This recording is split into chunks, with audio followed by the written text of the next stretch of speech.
विशुद्ध विज्ञान घनस्वरूपम विज्ञान विस्रारण बद्ध दीक्षम दयानिधिं देहभृतां शरण्यं देवं हयग्रीवमहं प्रपद्ये நமஸ்தபாயி.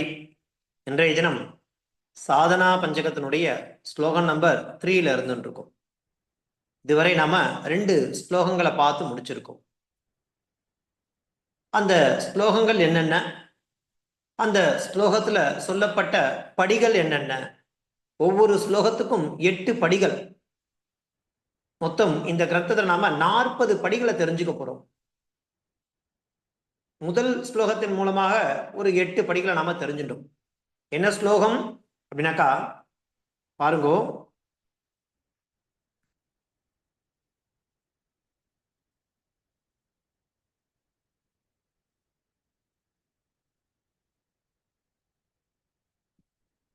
ஸ்லோகம் நம்பர் 1 என்ன? வேதோ நித்யமதீயதாம் ததுதிதம் கர்மஸ்வனுஷ்டீயதாம் தேனேஷஸ்ய விதீயதாம் அபசிதிஹி காம்யே மதிஸ்த்யஜ்யதாம் பாபௌகஹ பரிதூயதாம் பவசுகே தோஷோனு சந்தீயதாம் ஆத்மேச்சா விவசீயதாம் நிஜகிருகாது பூர்ணம் வினிர்கம்யதாம் அப்படிங்கிற முதல் ஸ்லோகம். அதுல 8 படிகளை நமக்கு காண்பிச்சு கொடுக்கிறார். என்னென்ன? முதல் படி, வேதசாஸ்திரம் என்பது எப்பொழுதும் படிக்கப்பட வேண்டும் அப்படிங்கிறது முதல் படி.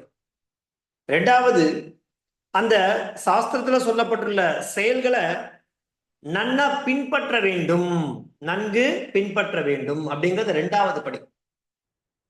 3வது படி என்ன சொல்றார்? நீ செய்யும் செயலே, அதாவது கர்மமே இறை வழிபாடாக செயல்பட வேண்டும் அப்படிங்கிறது 3வது. 4வது படி என்ன? ஆசையின் தூண்டுதலில் இருந்து மனதை விலக்க வேண்டும், இது 4வது படி.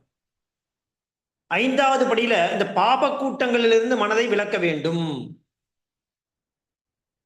அடுத்தது, இந்த உலக சுகத்தில் உள்ள குற்றம் குறைகளை அவ்வப்பொழுது கண்டறிந்து அதிலிருந்தும் மனதை நீக்க வேண்டும். 7வது என்ன சொல்றார்?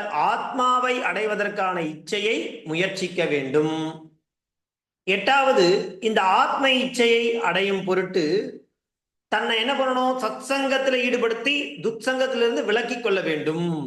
இப்படிங்கிறதாக 8 படிகளை இந்த முதல் ஸ்லோகம் மூலமா நமக்கு அழகா காண்பிச்சு கொடுத்திருந்தார் ஆதிசங்கரர். அதை தொடர்ந்து 2வது ஸ்லோகத்தின் மூலமாக அடுத்து 8 படிகள், அதாவது 2வது 8 படிகள் என்னென்ன அப்படிங்கிற விஷயத்தை நமக்கு 2வது ஸ்லோகம் மூலமா காண்பிச்சு கொடுத்தார். அது என்ன 2வது ஸ்லோகம் அப்படின்னாக்கா பாருங்கோ. சங்கஹா சத்சு விதீயதாம் பகவதோ பக்திர் திருடாதீயதாம் சாந்தியாதிஹி பரிச்சீயதாம் திருடதரம் கர்மாசு சந்தியஜ்யதாம் சத்வித்வானு உபசிருப்யதாம் பிரதிதினம் தத்பாதுகா சேவ்யதாம் பிரம்மைகாட்சரம் அர்த்தியதாம் சுதிஷிரோ வாக்கியம் சமாகர்ணியதாம் அப்படிங்கிறது 2வது ஸ்லோகம். இதுலயும் ஒரு 8 படிகளை தொடர. முதல் ஸ்லோகத்தின் மூலமாக முதல் 8 படி. இந்த ஸ்லோகத்திலையும் அடுத்த 2வதாக இருக்கக்கூடிய அந்த 8 படிகள் என்னென்ன பாருங்க. அந்த 8 தொடர்ந்து 9. சான்றோர்களுடைய நட்பை நாட வேண்டும். சங்கஹா சத்சு விதீயதாம், சத்சங்கத்சு விதீயதாம், சான்றோருடைய நட்பை நாட வேண்டும். அடுத்தது 10வதா இறைவன் மீது திடமான பக்தி செலுத்த வேண்டும் அப்படிங்கிற. 11வது இந்த மன அமைதி போன்ற முதன்மையான சாதனைகளை அடைய வேண்டும். அடுத்தது 12வது உறுதியுடன் கடமைகளையும் கர்மத்தையும் என்ன பண்ணணும்? படிப்படியாக விட்டுவிடும். நம்முடைய நாம எந்த கர்மால இருந்துட்டு இருக்குமோ, அதாவது நமக்கு 2 விதமான விஷயங்கள் இருக்கு. நம்மளுடைய டே டு டே லைஃப்ல இருக்கக்கூடிய கர்மாவை ஒரேடியா விட்டுடக்கூடாது. அதையும் பண்ணிண்டே இந்த நல்ல மார்க்கத்திற்கு உண்டான வழிகளையும் தேட வேண்டும். அதுதான் உறுதியுடன் கடமைகளையும் கர்மத்தையும் படிப்படியாக விட்டுவிடுது. அடுத்தது முறையாக வேதம் கற்ற இந்த ஸ்ரோத்ரிய பிரம்மநட்டமான குருவை நாடி அடைய. நல்ல குருவை நாம பிடிச்சுக்கணும். அவர் எப்படி இருக்கணும்? பிரம்மநட்டரான ஒரு குருவா இருக்கணும். அதன் பிறகு அன்றாடம் அந்த குருவினுடைய பாதத்தை நன்றாக நமஸ்கரித்து வணங்க வேண்டும். அடுத்தது 15, அவரிடமிருந்து இந்த பிரம்ம தத்துவத்தை யாச்சகமாக கேட்டு கற்றுக்கொள்ள வேண்டும். அடுத்தது 16வது என்ன அப்படின்னாக்கா, இந்த வேதத்தினுடைய முதன்மையான மகா வாக்கியங்களாக இருக்கக்கூடிய அந்த 4 வாக்கியங்களுடைய அர்த்தத்தை குருவிடமிருந்து உபதேசமாக கேட்டு கற்றுக்கொள்ள வேண்டும். இப்படியாக 8 படிகள். முதல் ஸ்லோகத்துல 8, அதை தொடர்ந்து அடுத்த 8 ஆக 16 படிகள் என்னென்ன அப்படிங்கிற வரைக்கும் நாம இதுவரை பார்த்து முடிச்சிருக்கோம். கடைசியா என்ன பார்த்தோம் அப்படின்னாக்கா, அந்த மகா வாக்கியங்கள்னு சொல்லக்கூடிய அந்த வாக்கியத்தை குருமுகமாக நாம கத்துக்கணும். என்ன அந்த மகா வாக்கியம்னாக்கா, பிரஜானம் பிரம்ம, அகம் பிரம்மாஸ்மி, தத்துவமசி, அயமாத்மா பிரம்ம அப்படின்னு சொல்லக்கூடிய அந்த மகா வாக்கியங்களுடைய தத்துவத்தை நாம குருமுகேன தெரிஞ்சுக்கணும். அப்படிங்கிறது பர்யந்தம் 2 ஸ்லோகங்கள் மூலமாக நமக்கு அழகா காண்பிச்சு கொடுத்திருந்தார். அதை தொடர்ந்து இன்றைய தினம் அதற்கு அடுத்தபடியான 3வது ஸ்லோகம் என்ன? இந்த ஸ்லோகத்திலையும் ஒரு 8 படிகள். இப்ப நம்ம முதல் ஸ்லோகத்தை 8, 2வது ஸ்லோகத்துல ஒரு 8 ஆக 16 படிகளை தெரிஞ்சிடணும் இல்லையா? இன்றைய தினம் ஒரு 8, இதை சேர்த்தா 24 படிகள் என்னென்ன அப்படிங்கிறது 40 படிகள்ல 24 படிகள்ல இந்த இன்றைய தினம் நம்ம வகுப்பு முடிச்சா தெரிஞ்சுட்டுலாம். அதற்காக நம்ம பார்க்க போறது அந்த சாதனா பஞ்சகம் சொல்லக்கூடிய அல்லது சோபான பஞ்சகம்னு சொல்லக்கூடிய அந்த கிரந்தத்தினுடைய 3வது ஸ்லோகம் என்னென்ன, அந்த 3வது ஸ்லோகத்துல இருக்கக்கூடிய படிகள் என்னென்ன அப்படிங்கிறத நம்ம என்ன பண்ண போறோம், ஒவ்வொன்னா தெரிஞ்சுக்க போறோம். பாருங்க, ஸ்லோகம் நம்பர் 3. என்ன ஸ்லோகம் அது? அதாவது வாக்கியார்த்தஸ்ச விசாரியதாம் ஸ்ருதிஷிரஹ பக்ஷஸ் சமாஸ்ரீயதாம் துஸ்தர்காத்சு விரம்யதாம் ஸ்ருதிமதஹ தர்க்கோனு சந்தீயதாம் பிரம்மாஸ்மீதி விபாவ்ய தாம் அஹரஹர கர்வஹ பரித்யஜ்யதாம் தேஹே அகம் மருஜ்யதாம் புதஜனைஹி வாதஹ பரித்யஜ்யதாம் வாக்கியார்த்தஸ்ச விசாரியதாம் ஸ்ருதிஷிரஹ பக்ஷஸ் சமாஸ்ரீயதாம் துஸ்தர்காத் சுவிரம்யதாம் ஸ்ருதிமதஹ தர்க்கோனு சந்தீயதாம் பிரம்மாஸ்மீதி விபாவ்ய தாம் அஹரஹர் கர்வஹ பரித்யஜ்யதாம் தேஹேகம் மதிருஜ்யதாம் புதஜனைஹி வாதஹ பரித்யஜ்யதாம் அப்படிங்கிறது இந்த சோபான பஞ்சகத்தினுடைய சாதனா பஞ்சகத்தினுடைய 3வது ஸ்லோகமாக இருந்துருக்கு. இதுல ஒரு 8 படிகள் இருக்கு. முதல் படி என்ன அப்படின்னாக்கா, இது இப்ப நம்ம என்ன பண்ண போறோம், ஒரு வாக்கியமா பார்க்க போறோம். அதற்கு முன்னாடி பதச்சேதம் பார்த்துடலாம். என்ன?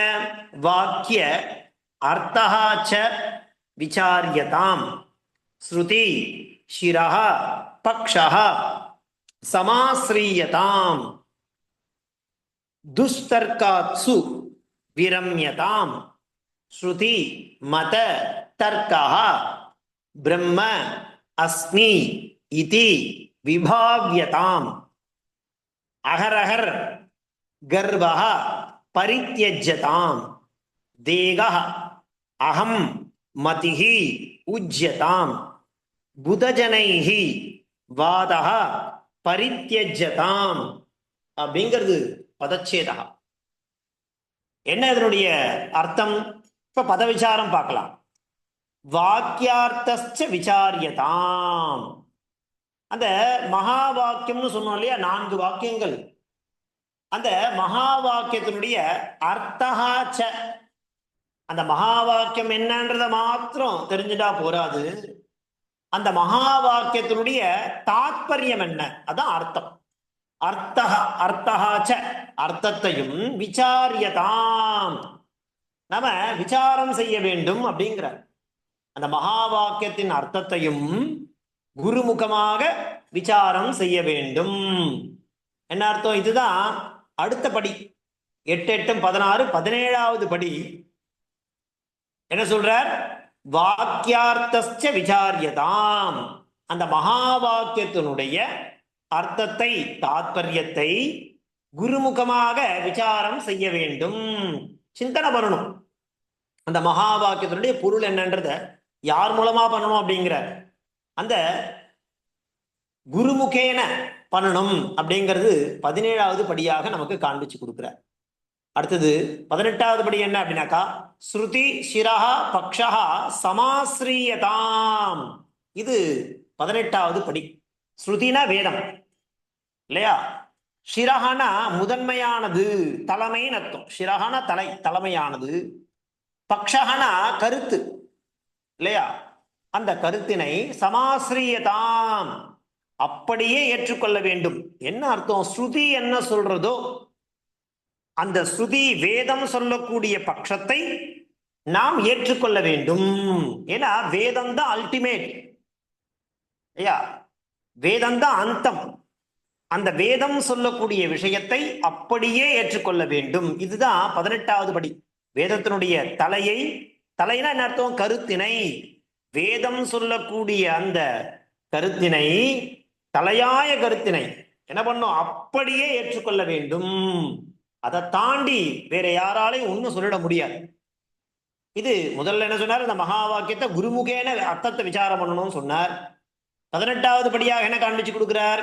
வேதத்தினுடைய தலையாய கருத்தினை அப்படியே ஏற்றுக்கொள்ள வேண்டும் அப்படிங்கிறதாக சொல்றார். அடுத்தது துஸ்தர்க்க தர்க்காது சுவிரம்யதாம். துர்தர்காஸ்து சுரம்யதாம். என்ன அர்த்தம்னாக்கா, தர்க்கம்னா வாதம் பண்றது. இப்போ வாதத்துல 2 வகை இருக்கு. ஹெல்த்தியா பண்றது வேற, வித்தண்டாவாதம் பண்றது வேற இல்லையா? நமக்கு தெரியும். அதுல இந்த துர்தர்காத்சுன்னு என்ன அர்த்தம்னாக்கா, அந்த தேவையற்ற தர்க்கம் அப்படின்னு அர்த்தம். தவறான விவாதம் அர்த்தம். வாதம் பண்ணலாம், விவாதம் பண்ணலாம், வித்தண்டாவாதம் பண்ணக்கூடாதுன்னு சொல்லுவா பாருங்க. அந்த மாதிரி இந்த துர்தர்காத்சு விரம்யதாம், இந்த தேவையற்ற தர்க்கத்துல, இந்த தவறான விவாதம் அப்படிங்கிறதுல விரம்யதாம், அதுலயே மூழ்கிடக்கூடாது. இது எத்தனாவது? 19வது படியா சொல்ற. என்ன சொல்றார் அப்படின்னாக்கா, இந்த வேதத்துல சொன்ன கருத்தை அப்படியே பின்பற்றி தேவையில்லாம மற்றவர்களோட வீண் தர்க்கத்துல ஈடுபடக்கூடாது. அப்படின்னா என்ன அர்த்தம்? வேத விரோதமான கருத்துக்களை ஏத்துக்க கூடாதுன்னு அர்த்தம். வேதத்துக்கு விருத்தமான கருத்துக்கள் இருக்குனாக்கா அந்த விஷயங்கள்ல நம்ம ஈடுபடக்கூடாது, அதை எடுத்துக்க கூடாது. தேவையில்லாத வேதத்தை தாண்டி இருக்கக்கூடிய விஷயங்கள்ல வீண் தர்க்கம் கூடாது அப்படிங்கிறத 19வது கருத்தா காண்பிச்சு கொடுக்குறார். அடுத்து 20வது என்ன சொல்றாரு பாருங்கோ. ஸ்ருதி மதஹா தர்க்கோனு சந்தீயதாம். ஸ்ருதினா வேதம், மத அப்படின்னாக்கா அது ஒத்து வருது. தர்க்கத்தை என்ன பண்ணணும்? அப்படியே அனுசந்தீயதாம். வேதத்தோட ஒத்து வரக்கூடிய தர்க்கம் இருக்கு இல்லையா, அதை அப்படியே ஏத்துக்கணும்.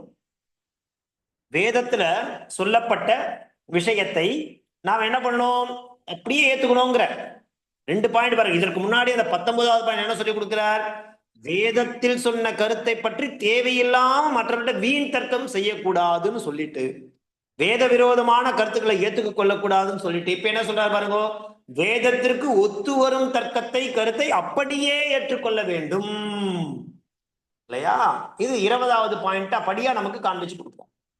அடுத்தது என்ன சொல்றாரு பாருங்க அப்படின்னாக்கா, பிரம்மாஸ்மீதி இது விபாவியதாம். இந்த பிரம்மம்னா என்னது அப்படின்னாக்கா, பிரம்மானா ஏற்கனவே சொல்லிருக்க சதுர்முக பிரம்மத்தை இங்க சொல்லல, பரபிரம்மத்தை சொல்றான். அந்த பரம்பொருள், அந்த பிரம்மம் இருக்கு இல்லையா, அஸ்மி நான் இருக்கிறேன், இது இப்படி விபாவியதாம் தியானிக்க வேண்டுமா இல்லையா? நான் பரம்பொருளா இருக்கேன், எனக்குள்ள பரம்பொருள் இருக்கார் அப்படிங்கிற ஒரு விஷயத்தோட பிரம்மாஸ்மி இது விபாவியதாம். விபாவியதா தியானிக்க வேண்டும். எப்படி அப்படின்னாக்கா, இப்படி தியானிக்க. இது விபாவியதா எப்படி? பரம்பொருள் இருக்கிறேன், நான் பரம்பொருளாக இருக்கிறேன். பிரம்ம அஸ்மி பிரம்மாஸ்மி இது விபாவியதாம். அந்த பரம்பொருள் இருக்கு இல்லையா, பிரம்மம் நான் என்று தியானிக்க வேண்டும். அத 21வது படிக்கட்டா நமக்கு காண்பிச்சு கொடுக்கிறார். அடுத்தது 22. அகரஹர் கர்வஹா பரித்யஜ்யதாம். அகர் அகர் அப்படின்னா எடுத்தோம்னா தினமும் அர்த்தம், டெய்லி. அகரஹர்ன்ற பதத்துக்கு என்ன அர்த்தம்? டெய்லின்னு அர்த்தம், தினமும், இல்லையா? கர்வஹா, கர்வம்னா என்னது? இந்த அகங்காரம், அகந்தை, ஆணவம் சொல்றா பாருங்க. இந்த கர்வஹான அகங்காரம் அல்லது அகந்தை அல்லது ஆணவம் சொல்லக்கூடிய விஷயங்கள்ல இருந்து நம்மள என்ன பண்ணணும்? பரித்யஜ்யதாம், நம்ம இடத்துல இருந்து அதெல்லாம் நீக்கிண்டே வரணும். கர்வம் கூடாது, அகங்காரம் கூடாது, அகந்தை கூடாது, ஆணவம் கூடாது. இது எல்லாத்தையும் என்ன பண்ண சொல்றார்? பரித்யஜ்யதாம், தூக்கி தூரம் போடுப்பா, இதெல்லாம் உன்னிடத்துல இருந்து நீக்கிடு அப்படிங்கிறார் 22வது படியா. அகரகர் கர்வஹா பரித்யஜ்யதாம், ஒவ்வொரு நாளும் இந்த அகங்காரத்தை, நான் என்கிற மமகாரத்தை நீக்க வேண்டும் அப்படிங்கிறார். அடுத்து 23. தேகேகம் மதித்ருஜ்யதாம். பாருங்க என்ன சொல்றார்? தேகேகம் மதித்ருஜ்யதாம், அதாவது தேகஹானா சரீரம், உடல். அகமதிஹி, அகம்மதிஹி, நான் என்ற எண்ணம், இல்லையா? அது உஜ்யதாம் அப்படிங்கிறார், அதுவும் நீக்கணும். ஓ, சரீரம் மாத்திரம் நம்புதா? கிடையாது, நமக்கு சொந்தமானது எதுவுமே கிடையாது. அதனால தேகேகம் மதித்ருஜ்யதாம், இந்த உடலானது, தேகமானது நான் என்ற எண்ணம், நம்ம அப்பப்ப சொல்லுவோம்ல, இது என் உடல், நான் தான் உடல், எந்து அப்படின்னு சொல்றோம் இல்லையா? அந்த நான் என்ற எண்ணம் அப்படிங்கிறது உஜ்யதாம், நீக்கப்பட வேண்டும். தேகேகம் மதித்ருஜ்யதாம் அப்படிங்கிறதாக 23வது பாயிண்ட்ல காண்பிச்சு கொடுக்க. இந்த உடல் நான் என்ற எண்ணத்தை நீக்க வேண்டும், இதுதான் அதனுடைய சூக்ஷ்மமான கருத்து. அடுத்தது புதஜனைஹி வாதஹா பரித்யஜ்யதாம். இப்போ புதஜனைன்னா யாரு? பண்டிதர்லாம் இருப்பா. இந்த பண்டிதர்கள், ஞானிகள், அவளிடத்துல நம்ம இந்த வாதம் அப்படிங்கிற விஷயத்த விட்டுடணும், செய்யக்கூடாது. பெரியவாவா இல்லையா? அவ ஞானிகள், பண்டிதர், ஸ்காலர்ஸ், அவளிடத்துல போயிட்டு நம்ம இந்த தேவையில்லாத வாதம் அப்படிங்கிறத பண்ணக்கூடாது அப்படிங்கிறத நமக்கு 24வது படியா காண்பிச்சு கொடுக்கிறார். வாக்கியார்த்த விசாரியதாம் அப்படிங்கிறது மூலமா என்ன சொல்றார்? இந்த மகா வாக்கியத்தினுடைய அர்த்தத்தையும் குருமுகமாக விசாரம் பண்ண வேண்டும். அடுத்து ஸ்ருதிசிரஹா பக்ஷஹா சமாஸ்ரீயதாம், இந்த வேதத்தின் தலையாய கருத்து என்ன பண்றோம்? அப்படியே ஏற்றுக்கொள்ள வேண்டும் அப்படிங்கிறார். அடுத்தது துஸ்தர்காத்சு விரம்யதாம், அதாவது வேதத்தில் சொன்ன கருத்தை பற்றி தேவையில்லாமல் மற்றவரிடத்துல வீண் தர்க்கத்துல ஈடுபடக்கூடாது. என்ன அர்த்தம்? வேத விரோதமான கருத்துக்களை ஏத்துக்க கூடாதுன்னு அர்த்தம். அடுத்தது துஸ்தர்காச்சு சுரம்தான் பார்த்துட்டுமா? ஸ்ருதி மதா தர்க்கோனு சந்தீயதாம், இந்த வேதத்திற்கு ஒத்து வரும் தர்க்கத்தை, வேதத்துக்கு ஒத்தி வரக்கூடிய விஷயங்களை என்ன பண்ணணும் அப்படிங்கிற அப்படியே ஏத்துக்கணும்ன்ற. வேதத்துல இல்லாததை தர்க்கம் பண்ணாத, வேதம் சொல்லி இருக்கிறத ஏத்துக்கும் அப்படிங்கிறதாக 20வது பாயிண்டா காண்பிச்சு கொடுக்கிறார். அப்புறம் பிரம்மாஸ்மீதி விபாவியதாம், இந்த பரம்பொருள் பரபிரம்மம் இருக்கு இல்லையா, நான் என்று தியானிக்க வேண்டும், அதுதான் நான் அப்படிங்கிறத நீ என்ன பண்ணணும்? விபாவியதாம், தியானிக்க வேண்டும்ங்கிற. அப்புறம் அடுத்து என்ன சொல்லி கொடுக்கிறார் பாருங்க, அகரகர் கர்வஹா பரித்யஜ்யதாம், ஒவ்வொரு நாளும், அகரகர்னா தினமும் அர்த்தம், டெய்லி என்ன பண்ணணும் அப்படின்னாக்கா ஒவ்வொரு நாளும் அகங்காரத்தை நீக்க வேண்டும். கர்வஹா பரித்யஜ்யதாம் அப்படிங்கிறத காண்பிச்சு கொடுக்குற. அதன் பிறகு என்ன இருக்கு? தேகேகம் அதிருஜ்யதாம், இந்த தேகம் இருக்கு இல்லையா, உடல், அது நான் என்ற எண்ணத்தை உஜ்யதாம், நீக்கப்பட வேண்டும் சொல்ற. கடைசியா என்ன சொல்ற? 24வது படியாக புதஜனைஹி வாதஹா பரித்யஜ்யதாம். புதஜனைஹி, இந்த ஸ்காலர்ஸ், பண்டிதர்கள், ஞானிகள்லாம் இருக்கா இல்லையா, அவளுக்குலாம் என்ன பேரு? புதஜனைஹின்னு பேரு. அவளிடத்துல வாதஹா, வாதகான்னு என்ன அர்த்தம் அப்படின்னாக்கா இந்த வாதம் பண்றது, தேவையில்லாத விஷயத்தை பத்தி வாதம் பண்றோம் இல்லையா, அந்த மாதிரி விஷயத்திலிருந்து நாம செய்வதை விட்டுவிட வேண்டும். இப்படியாக நமக்கு இந்த ஸ்லோகத்தின் மூலமா ஒரு 8 படிகளை காண்பிச்சு கொடுக்கிற. ஆக இதுவரை நாம 3 ஸ்லோகங்களை பார்த்து முடிச்சிருக்கோம். ஒவ்வொரு ஸ்லோகத்திலையும் 8 படிகள் வீதம் 24 படிகள் வரை நாம இது வரைக்கும் பார்த்திருக்கோம். முதல் ஸ்லோகம் என்ன பார்த்தோம்? அதிலேயே நமக்கு அப்படியே பிரிச்சுக்கலாம். வேதோ நித்தியமதீயதாம் முதல் படி, ததுதிதம் கர்ம சுனட்டீயதாம் இரண்டாவது படி, தேனேஷஸ்ய விதீயதாம் மூணாவது படி இல்லையா, அபச்சிதிஹி காம்யே மதிஸ்த்யஜ்யதாம் நாலாவது படி, பாபௌகஹ பரிதூயதாம் பவசுகே தோஷோண சந்தீயதாம் ஆத்மேச்சா விவசீயதாம் நிஜகிருகாத்து தூர்ணம் வினிர்கம்யதாம். அழகா கொடுக்கிறார் பாருங்க. இந்த தாம் தாம்னு முடியறதெல்லாம் ஒரு கருத்துன்னு அர்த்தம், ஒரு படின்னு புரிஞ்சுக்கணும் நாம. அப்ப சுலபமா நம்மளால என்ன பண்ண முடியும், அது அழகா பதச்சேதம் பண்ணி புரிஞ்சுக்க முடியும். ரெண்டாவது, சங்கஹா தத்சு விதீயதாம் பகவதோ பக்திர் திருடாதீயதாம் சாந்தியாதிஹி பரிச்சீயதாம் திருடதரம் கர்மாசு சந்தியஜ்யதாம் சத்வித்வானு உபசிருப்யதாம் பிரதிதினம் தத் பாதுகா சேவ்யதாம் பிரம்மைகாட்சரம் அர்த்தியதாம் ஸ்ருதிசிரோ வாக்கியம் சமாகர்ணியதாம் வாக்கியார்த்தஸ்ய விசாரியதாம் ஸ்ருதிசிரஹ பக்ஷஹ சமாஸ்ரீயதாம் துஸ்தர்காத்சு விரம்யதாம் ஸ்ருதிமஸ்தர்க்கோணு சந்தீயதாம் பிரம்மாஸ்மீதி விபாவ்யதாம் அகரகர் கர்வஹ பரித்யஜ்யதாம் தேகேகம் அதிருஜ்யதாம் புதஜனைஹி வாதஹ பரித்யஜ்யதாம். இந்த மாதிரி நமக்கு அழகா இதுவரை 3 ஸ்லோகங்களை பார்த்திருக்கோம். ஒரு ஸ்லோகத்திலையும் 8 படி. ஸ்லோகம்னா 4 பாதம் இருக்கு, ஒரு பாதத்திலையும் 2 படி வீதம். Each slokas having 8 steps. அந்த ரீதியில 3 8 24 படிகள் என்னென்ன அப்படிங்கிறத இதுவரை நாம பார்த்து தெரிஞ்சுட்டு இருக்கோம். இன்னும் 2 ஸ்லோகங்கள் மீதம் இருக்கு, அதுல 16 படிகள் இருக்கு. அதையே நம்ம பார்த்து முடிச்சுட்டாக்கா மொத்தம் 40 படிகள் என்னென்ன அப்படிங்கிறத நம்ம அழகா ஒரு சார்ட் மாதிரி எழுதி வச்சுண்டு அதுல நம்மளால என்னென்ன விஷயங்களை ஃபாலோ பண்ண முடிகிறதோ முடியுமான வரைக்கும் அந்தந்த விஷயங்களை நாம பின்பற்றணும். அதுதான் ரொம்ப முக்கியம் இல்லையா? ஒரு விஷயத்தை கத்துக்கிறது பெரிய விஷயம் இல்லை, அதை நம்ம பிராக்டிக்கலா கொண்டு வரணும். எப்படி கம்ப்யூட்டர் சயின்ஸ் படிக்கிறா, ஹோம் சயின்ஸ் படிக்கிறா அப்படின்னாக்கா அதுல எப்படி பிராக்டிக்கல் இருக்கோ அந்த மாதிரி இந்த பாடங்களுக்கும் இதெல்லாம் நம்ம இந்த நடைமுறையில பிராக்டிக்கலா கொண்டு வரணும். எப்ப முடியும், ஒரு சார்ட் மாதிரி எழுதி வச்சு ஒரு பாயிண்ட் இந்த ஸ்லோகத்துல இருக்கக்கூடிய அந்த வாக்கியங்களை எழுதி வச்சு அதுக்கு நிகரான அர்த்தத்தை எழுதி வச்சு அது அழகா நம்மளால எவ்வளவு முடியுமான வரைக்கும் அதை ஃபாலோ பண்ணணும் அப்படிங்கிற ஒரு விஷயத்தை நாம ஏற்படுத்திண்டா அது நமக்கு ரொம்ப உபயோகமா இருக்கும். இன்னும் பாருங்க, அடுத்து இன்னும் 2 ஸ்லோகங்கள் இருக்கு. இன்னும் ஒரு 2 வகுப்புல இந்த ஸ்லோகங்களை நம்ம பார்த்து முடிச்சிடலாம்.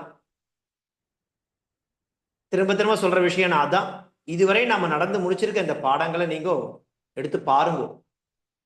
ஏன்னா இது வேதாந்த விஷயம், அவ்வளோ சீக்கிரமா நமக்கு அது ஞாபகத்துல நிக்காது.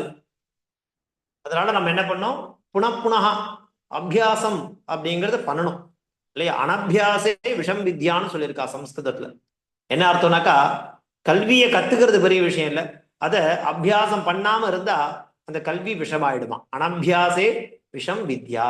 அதனால கத்துண்ட இந்த விஷயங்கள்லாம் நமக்கு ரெக்கார்டிங்ஸா இருக்கு. அது எப்பப்பெல்லாம் உங்களுக்கு அவகாசம் இருக்கோ அப்ப நீங்க இத கோத்ரூ பண்ணுங்க. அடுத்த வகுப்புல 4வது ஸ்லோகம் என்ன அப்படிங்கறத அதுல இருக்கக்கூடிய 8 படிகளை பத்தி நாம தெரிஞ்சுக்கலாம். தாசன். தன்யவாதாக.